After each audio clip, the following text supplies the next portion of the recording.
What's going on, guys? I hope you're all having a great one today. Hope you're all having a great Monday and a good start to your week. So, guys, in today's video, guys, I'm gonna go ahead and show you guys, for those who have interest in selling TCG cards, product, you name it. I'm gonna show you guys how to make your first $100, possibly not guaranteed, but it's an opportunity. How to make your first $100 on the internet selling TCG products. Now, if you guys go back to my old videos, I really recommend a lot of the times in those videos, that you should be selling stuff that's in your collectibles, so you can get some money in your hand and you can kind of get the hang of things. But if you don't want to go that route, if you don't want to go the collectible route, like if you have collections and binders and stuff like that, if you don't want to go through those, that's perfectly fine. You can keep your binders, keep your collections. But I'm going to show you the alternative route of what you can do to basically have the opportunity to make some cash by selling some cards and getting your feet wet, essentially. This is how I got started because I had no idea what I was doing in the beginning, and this was a very great trial for me. Basically, I would say this method I'm going to show you guys. This was a great trial for me of whether or not I wanted to stick with this long term. And this is actually very important because there's a lot of people that would say, "Oh, I wish I can sell Pokemon. I wish I can sell TCG products. I would love to sell Magic cards and all this stuff, right?" But people actually don't know the day-to-day grind and the day-to-day operations that it takes to actually do this. It's a lot of work, guys. It's a lot of work, and there's a lot of complexities with this industry, with the business, with selling TCG. So this is a great trial. This is something that you should try, and if this is something that you don't want to do because it's just too much of a grind, then there's no hair off your back, right? Or skin off your back, whatever that saying is. I don't know. I can't think of it right now. But you know what I mean, right? You don't have too much invested. You tried it once, wasn't your thing. So let me go ahead and pull up my monitor right now so you guys can see my screen, and I can just show you guys what I see on my screen really quick. Give me one moment, guys. Okay, guys. So I just pulled up the Scarlet and Violet booster box that's coming out. That's going to drop, I think, right at 31st of March. Okay, so that's a month from now. From the time I'm making this video right now, that's a month from now. About a month. So that's actually kind of a far away, but also close at the same time. We're coming up right now. We're coming up right up on, like, what, 30 days? It's kind of a long time for me, but like I know for like the average person, that's soon.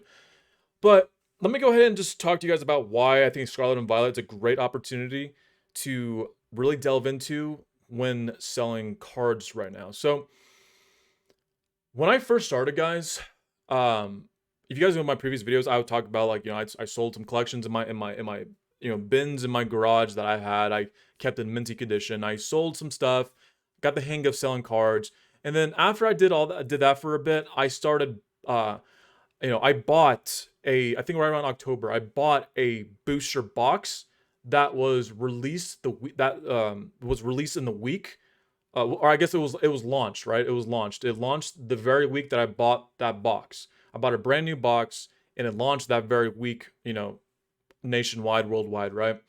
It was Yu-Gi-Oh. It was Yu-Gi-Oh cards. It wasn't Pokemon cards, and it was a very good trial run, right? It was a good time for me to realize, do I want to do this long term or do I not want to do this at all? So I bought a booster box. I bought a Darkwing Blast booster box. If you're a Yu-Gi-Oh fan, you know exactly what that is. I bought the box. The box launched that very week, and right away started opening packs. Blah blah blah. Open up a bunch, and I start selling. Right away, I listed the good cards first. That's what you want to do. You want to list the good cards first. I listed the secret rares, the super rares, and the ultra rares. And I'm gonna warn you guys, it was like Black Friday. I got slammed. Slammed, slammed, slammed. I think I sold 30 cards in one night. It wasn't even a 24-hour period. I sold 30 cards in one night from just that set. So that's just kind of like a long story short. So the reason why I'm bringing up the Scarlet and Violet base set that you guys see right here is because it's going to be the same. Every new set that drops for anything, whether that's Magic, that's Yu-Gi-Oh, and that's Pokemon, these sets and the cards that are in these sets, they sell like Black Friday, and you're gonna get a taste. Basically, it's a good trial. of how it's gonna be like in the future if you want to take this, take this serious, because that's how your day-to-day operations will be. You'll get 30 orders a day. You'll get 30 cards, shipped out every other day. It's pretty grindy, guys. It's a lot of grind. But if that's something that you think you can do, then keep sticking around for the rest of this video. So, like I said, this is a massive opportunity. I'm not gonna get too much in the Scarlet and Violet, but yeah, this is a brand new set that's coming out. If you want to sell Pokemon cards, I would sell the most recent sets. I would not sell.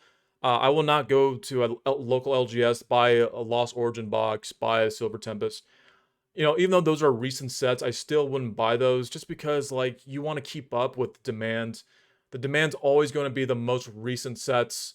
And luckily for the TCG world, it's always a new set that drops every 3 months. I would say every quarter of the year, which is actually really good for the market.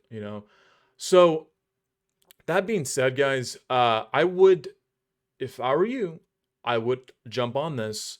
If you need a pre-order, put some money down at your local LGS so you can, have dibs on yourself to get yourself a Scarlet and Violet box. That's what I would do. This box is going to go right around. Right now, market price is $120, but that's not going to be the legitimate price. The legitimate price is going to be anywhere from like $134 to $140. That's how much mine's going to cost at my local LGS. So let me go ahead and lower my screen down just a little bit, because I can just I'm gonna lower my screen really quick. So that being said, guys, that is basically how I got started. Now, I know a lot of you guys are probably wondering your questions in your mind, well, is this going to be profitable?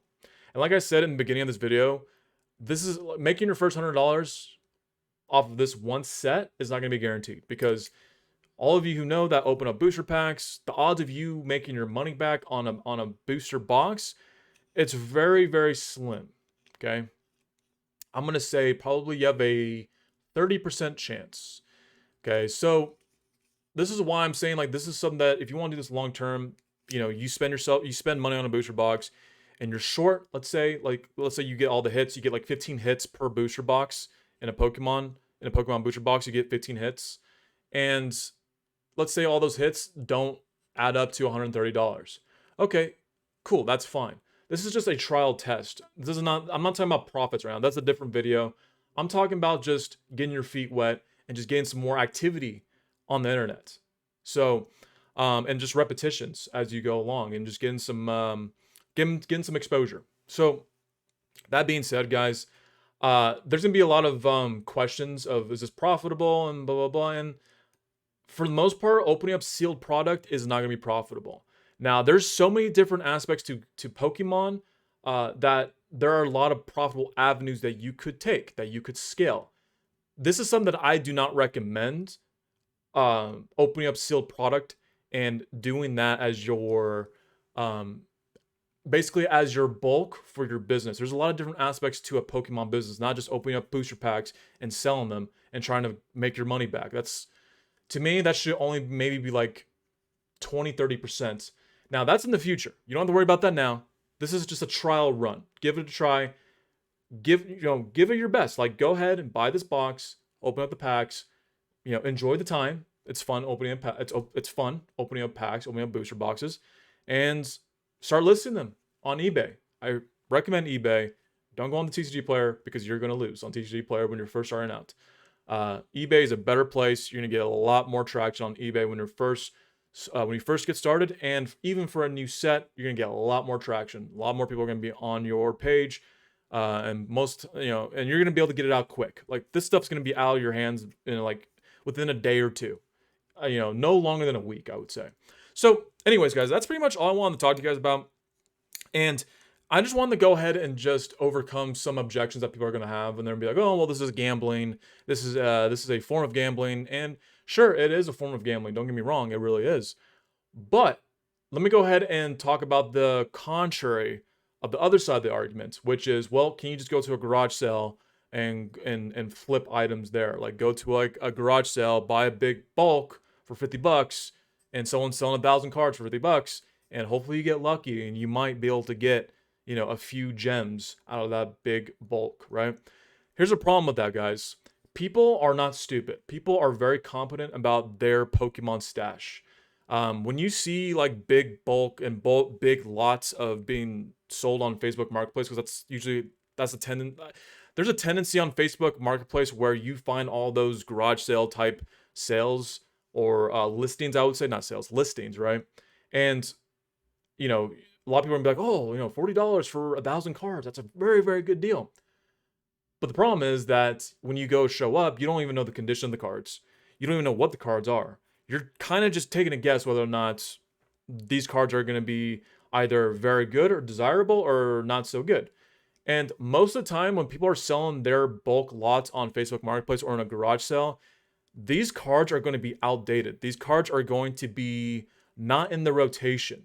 What does rotation mean? If you're a Pokemon, if you've been hanging around Pokemon for a while, you know that rotation basically means the cards that are being played in the actual game. And most of the times, if the card is older than like 4 years old or 5 years old, they're going to be out of rotation, meaning that those cards are no longer being able to be used um, in competitive play in the actual game, right? So at that point, your market shrinks.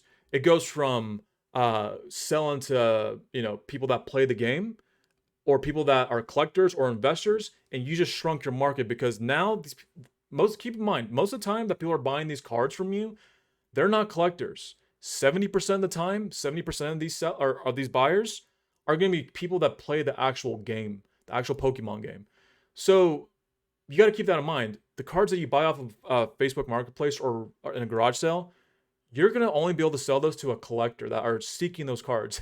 And nobody's going to want maybe common cards, I don't know. But that's just very slow movement, I would say. You definitely want to get something that is very modern and very, very uh, modern, I would say. You want to get something that is recent. You don't want anything that's kind of just old and vintage, right? There's no problem with vintage. It's just a different market. And you definitely need to get, those vintage hits in order to justify your means to buy big bulks of these big lots. And most of the time, like I said, guys, these people are competent. These people are not stupid. Most people that are selling their lots have already taken out the good cards that they want to keep in their stash, in their binders, in their collections, and they're just selling the junk, right? It's not junk, but you know what I mean, right? So that's basically it, guys. That's basically the video. I hope you guys liked today's video. I know I kind of just went off a little bit of a rant right there. But yeah, go ahead and subscribe to my channel. Go ahead and give me a like on this video, guys. And stay tuned for more videos in the future. I will see you guys soon. Sell on. See you guys later. Have a good rest of your day. See you guys.